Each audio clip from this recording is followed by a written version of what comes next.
If you've paid any attention to the media over the last few years, you'll know that there are lots of concerns about security in taxis. Well, there's some big changes coming. From now on, you won't just be recorded on video, they're also going to record the audio. Mara Pomana investigates. A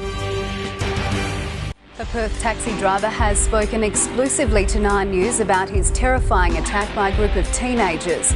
The driver was glassed. I don't like getting taxis because I find last time I had an incident with a taxi driver, he was rude. I'm not a fan of taxi drivers at all. But do you feel safe in there? Yeah, I'm not going to be attacked or anything. They're probably more worried about me than them. I think the security in taxi business is something that the government really need to look into, because as you hear taxi driver get beaten up. Ollie, recently there has been a bit of an accident with a taxi driver being abused and beaten and then ending up in the hospital. Tell us more about the security of taxi drivers. There are cameras now. They're just about to be upgraded to a new specification that the government has created, and they start to be installed as of July 1. The audio is only going to be held for 12 days. The new specification, the new standard of camera, will be taking far more images within the taxi, and the other feature of it will be the audio recording. The taxi driver and the taxi companies do not have access to the material that is either photographed or recorded within the taxi. So it can only be accessed based on a complaint and via the police. What would be a message to the public in regards to your safety?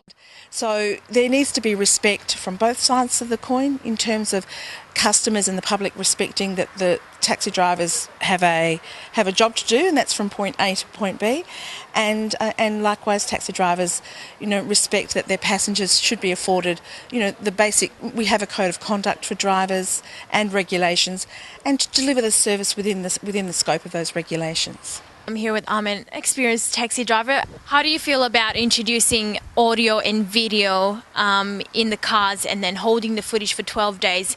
I had the worst taxi assault ever happened to me, and I ended up having a broken jaw.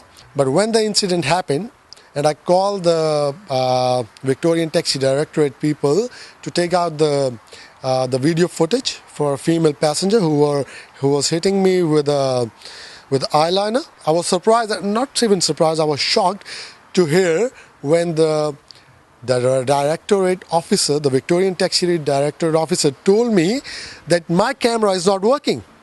And he told me to come next day because the camera can still hold the footage for about 36 hours in Victoria. When I told the day driver to go to the directorate to get the camera fixed, that officer over there told that the camera is working properly. So it was a shock, because that means that the officer from the Victorian Taxi Directorate didn't want the incident to be taken further up. They always call taxi drivers to be at the bottom of the transportation system, whereas we actually help the most when there is no transport available, or when there is a natural calamity or any accident, any trains not working, any bus strikes. We are the one who take all the load, all the pressure with the drunk, with the old age, with everyone. But in return, what we get? Sorry, mate, your camera's not working, can't help you.